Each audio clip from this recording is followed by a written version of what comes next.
Hey everyone, welcome back to your favorite horror channel. Today, we're diving into a terrifying urban legend from Russia, a story that's been whispered from person to person for decades, a legend about the girl in the red dress who follows you home. Remember, this is just a fictional story. Don't take it too seriously. But also, stay alert. Who knows? She might be watching you right now. So, the story starts with a student from Indonesia named Fikri. He had just won a scholarship to continue his studies in St. Petersburg, Russia. Fikri was just your average student, a bit careless, too laid back sometimes, and definitely not a believer in anything supernatural. At that time. Winter had just begun. Snow was falling lightly, turning the streets of St. Petersburg into a grand white painting that looked both beautiful and eerily silent. Old Izadistira building stood tall, giving the city an ancient and mysterious vibe. One night, Fikri and his international student friends decided to hang out along Nevsky Prospect. They stopped by a small bar that, according to locals, had the best vodka in town. And that's where everything started. After a few drinks, their Russian friend, Alex, started telling them about a local urban legend. Have you guys ever heard of the girl in the red dress? Alex asked, half drunk but suddenly serious. Fikri just laughed. What is it? Another ghost story? Alex leaned in closer. His voice dropped low, as if he didn't want anyone else to hear. She's not just any ghost, Alex whispered. They say, if you ever see her on the street, you'll never be alone again. She'll follow you all the way home until you lose your mind and eventually die. Everyone at the table chuckled nervously. Fikri laughed the hardest. Come on, Alex. That's like every horror cliche ever. But Alex didn't laugh back. I'm serious, man, Alex said. She usually appears near the Neva River. Around midnight, she wears a long red dress, has long black hair, pale skin, like snow. People who see her freeze. They can't move, like their body is paralyzed by fear. The mood around the table shifted. Everyone started feeling uneasy. Alex continued. And the worst part, after you see her, she doesn't go away. You'll start seeing her everywhere, in the corner of your room, in your mirror, in shadows. Even when you close your eyes, she's still there, following you. The laughter faded, but Fikri still smiled, shaking his head. Just another silly ghost story, he thought, or so he believed. The next night, Fikri was walking home alone from campus. Snow was falling heavier this time. The streets were quiet. Streetlights cast a pale yellow glow over the snow-covered roads. As he crossed a small bridge over the Neva River, he saw something. On the other side of the street stood a woman, completely still, wearing a long red dress. Her long black hair covered most of her face. And the strangest part, in that freezing cold night, she stood there without a coat, no jacket, just that thin, flowing dress. Fikri stopped, blinked, focused up. Probably just some crazy person, he told himself. He walked faster, head down, ignoring the chills running down his spine. But as he glanced back over his shoulder, she was gone, completely vanished. A shiver ran through him, but he kept walking, determined to brush it off. That night, Fikri couldn't sleep. In his small, dimly lit apartment room with its cracked walls and flickering desk lamp, he felt watched. Every time he closed his eyes. He could imagine her standing silently in the corner in that red dress. Fikri opened his eyes.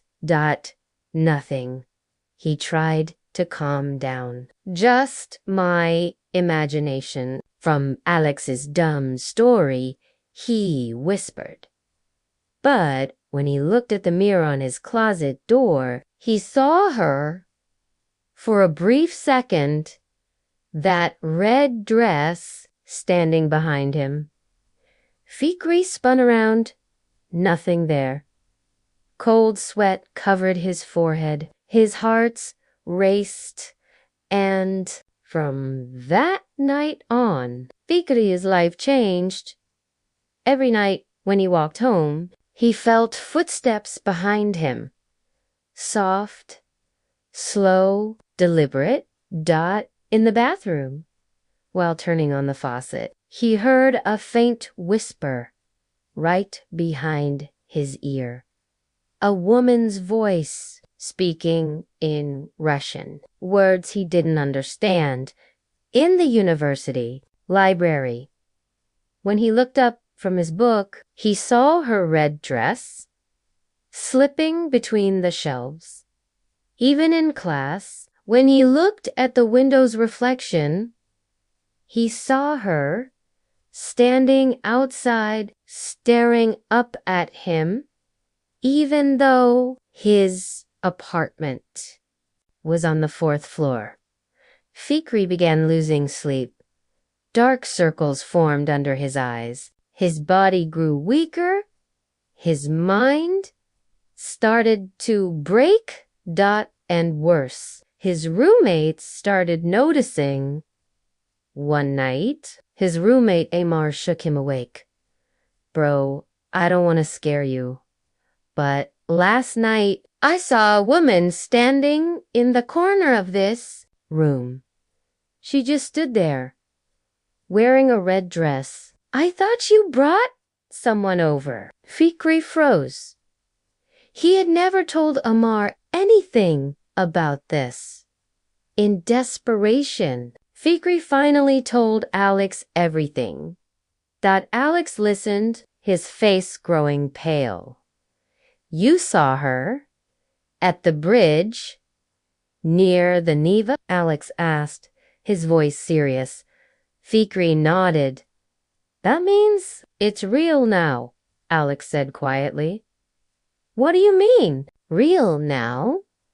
What am I supposed to do? Fikri panicked. Alex took a deep breath. I'm not kidding, man.